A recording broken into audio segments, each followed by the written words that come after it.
For over 30 years, the Buick 3800 V6 was America's workhorse engine.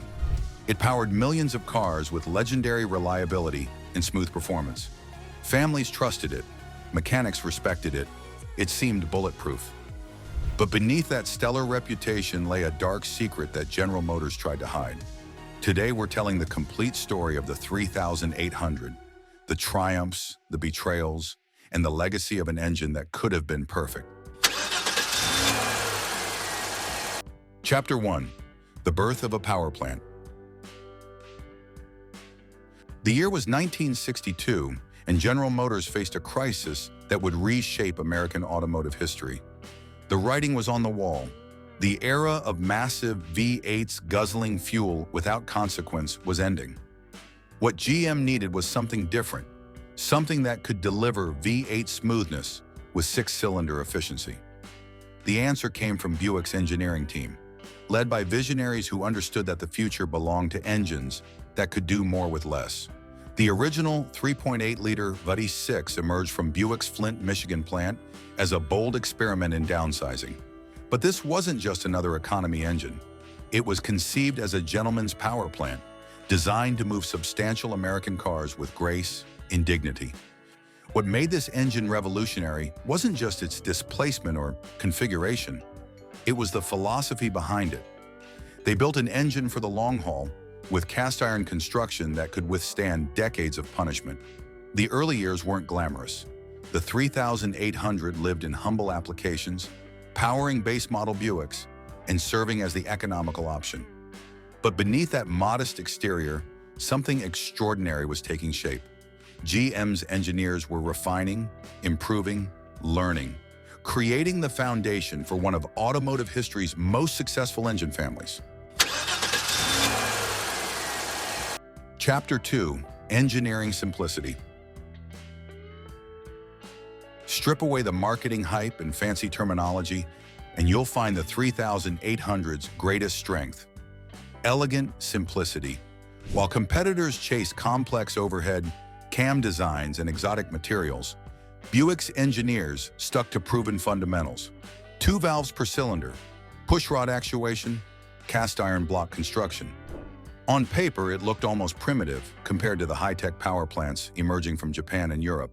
But that simplicity was deceptive. The 90-degree V6 configuration wasn't chosen arbitrarily. It provided inherent balance that most V6 engines could never achieve. The deep skirt block design created a rigid foundation that could handle enormous stress without flexing. The pushrod valve train, dismissed by critics as outdated, delivered consistent valve timing across hundreds of thousands of miles with minimal maintenance. The cylinder heads told their own story of engineering excellence. Buick's designers created combustion chambers that promoted efficient burning while resisting knock and detonation. The intake ports were sized not for maximum flow, but for optimal velocity across the engine's operating range. Every dimension was calculated not for peak performance, but for real-world usability.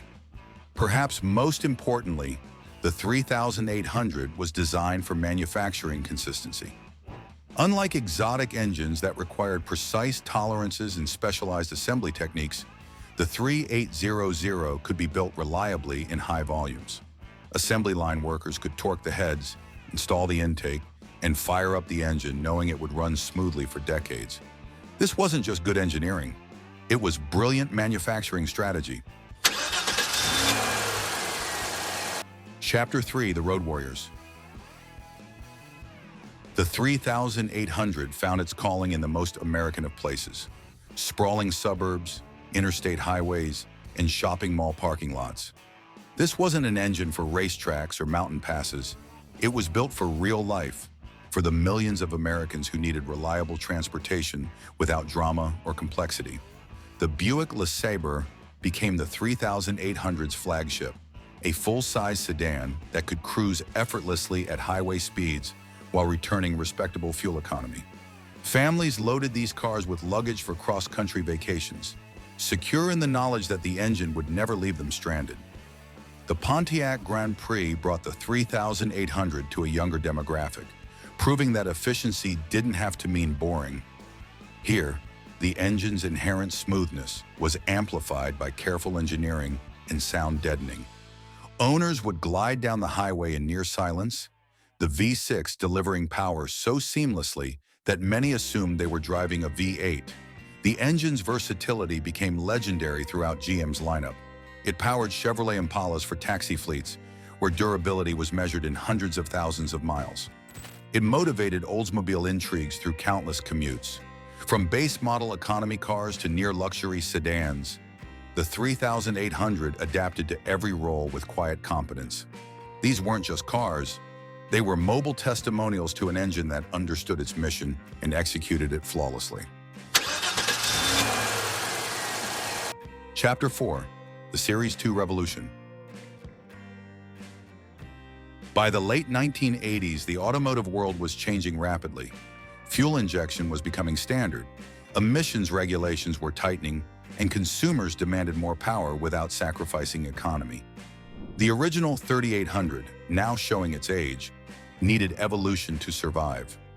What emerged in 1988 was nothing short of a renaissance, the 3800 Series 2. The transformation was comprehensive yet respectful of the original strengths. Computer-controlled fuel injection replaced the carburetor, bringing precise fuel metering and improved cold start behavior.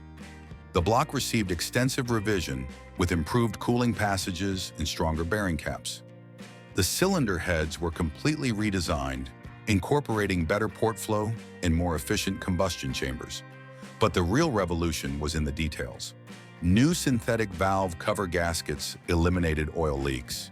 Improved water pump design enhanced cooling system reliability. The serpentine belt system simplified maintenance and improved accessory drive efficiency. Every component was scrutinized, refined, and upgraded based on decades of real-world experience.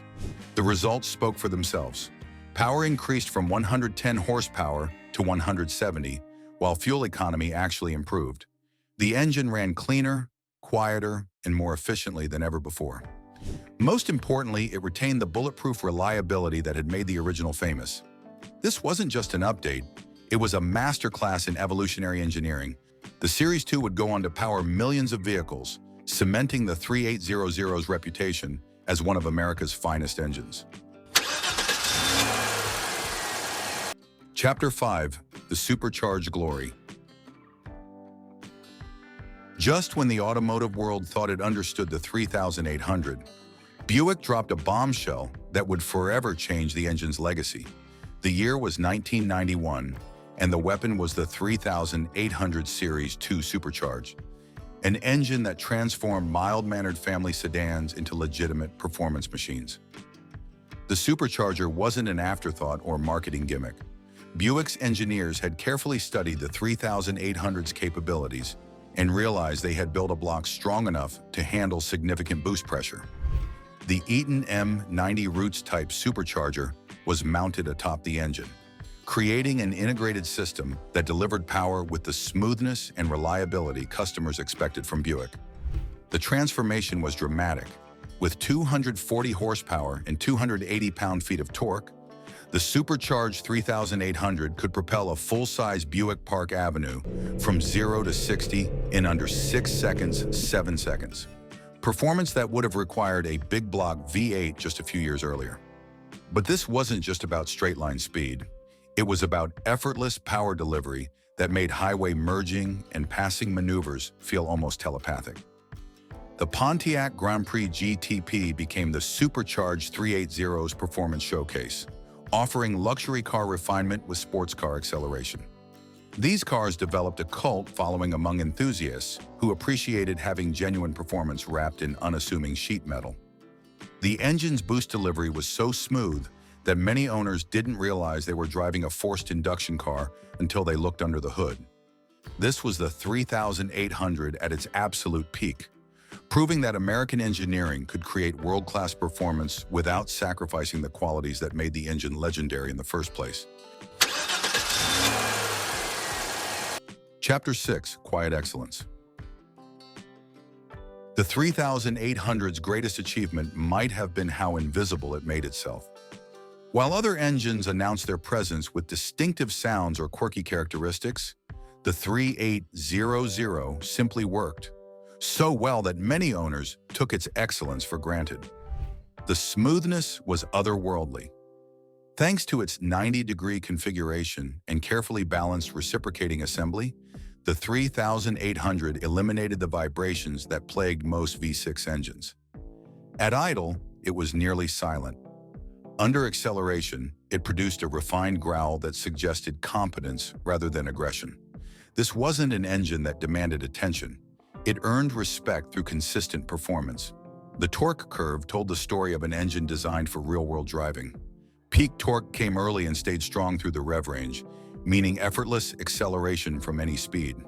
Passing slower traffic required just a gentle prod of the throttle. The 3800 would surge forward with authority. This was power delivery that matched human expectations perfectly. Perhaps most remarkably, the 3800 aged gracefully. While other engines developed rattles, leaks, and rough idle with high mileage, properly maintained 3800s continued running smoothly well past 200,000 miles. The cast-iron construction resisted wear, the simple valve train required minimal service, and the robust bottom end could handle decades of daily driving. Owners would trade in their cars not because the engine was failing, but because they wanted something newer. The 3800 had achieved the ultimate automotive goal, becoming so reliable that it was boring. Chapter 7. The cracks begin to show.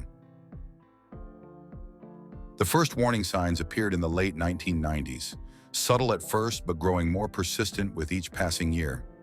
Mechanics began noticing a disturbing pattern. Previously bulletproof 3800s were developing coolant leaks, engine knock, and internal damage that seemed impossible for such a robust design. The problem wasn't the fundamental engine architecture. It was something far more insidious. The plastic intake manifold became the first visible symptom of a deeper disease. General Motors had replaced the traditional aluminum intake with a composite plastic design, presumably to save weight and cost. Under the hood's heat cycles, these manifolds would develop stress cracks, allowing coolant to leak into the intake ports or, worse, into the engine oil. What started as a minor seepage would progress to catastrophic coolant loss and potential engine damage. But the intake manifold failures were just the beginning. Owners reported mysterious engine knock, reduced power, and cooling system problems that seemed to have no clear cause. The pattern was becoming clear to those who looked closely enough. The engines most affected were those built after the mid-1990s, coinciding with GM's adoption of new coolant technology and cost-cutting measures. The very reliability that had made the 3800 famous was being undermined by seemingly minor changes that would have catastrophic long-term consequences. The cracks were showing, and they ran deeper than anyone at GM was willing to admit publicly. Chapter 8. Burn from within. The dark secret that would ultimately tarnish the 3800's legacy had a name: Dex Cool. General Motors' permanent coolant was supposed to revolutionize engine cooling systems, lasting 150,000 miles instead of the traditional 30,000-mile service intervals. What it actually did was systematically destroy engines from the inside out. And the 3800, with its long service intervals and owner neglect, when properly maintained and never mixed with other coolants, it worked adequately. But in the real world, where owners occasionally topped off with whatever coolant was available, or simply ignored maintenance altogether, Dex Cool became corrosive. It would form a gel-like substance that blocked cooling passages, attacked gaskets, and created internal corrosion that traditional coolant would never cause. The 3800's cast-iron construction, previously a strength, became a vulnerability. The Dex Cool would attack the interface between iron and aluminum components, causing internal corrosion that was invisible until catastrophic failure occurred. Intake manifold gaskets would fail, not from normal wear, but from chemical attack. Water pumps would seize. Most tragically, the cylinder heads would warp from overheating, caused by blocked cooling passages. GM knew about the problems, but remained largely silent, leaving owners to discover the truth through expensive repairs and frustrated mechanics. But for many engines, the damage was already done. The 3800, which had earned its reputation through decades of faithful service, was being destroyed by a corporate decision made in boardrooms far from the assembly line. It was a betrayal of everything the engine had stood for, and the consequences would haunt its legacy forever. Here, Chapter 9, What Could Have Been. The tragedy of the 3800 isn't just what went wrong, it's what could have been. By the early 2000s, this engine family had accumulated 30 years of development, refinement, and real-world testing. It represented one of the most thoroughly understood power plants in automotive history. Instead of building on that knowledge, GM chose to abandon it entirely in favor of newer, less proven designs. The potential was enormous. Modern direct injection could have unleashed additional power and efficiency. Variable valve timing could have broadened the torque curve even further. Advanced materials could have reduced weight while maintaining the legendary durability. The basic architecture was sound enough to support these improvements.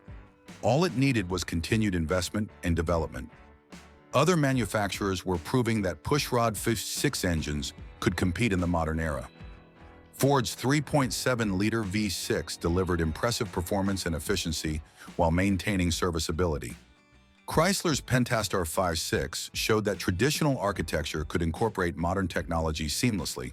The 3800 could have evolved along similar lines, potentially becoming even better than it already was. Instead, GM chose the path of abandonment. The 3800 was discontinued in 2008, replaced by a hodgepodge of newer engines that lacked both the refinement and reliability of their predecessor.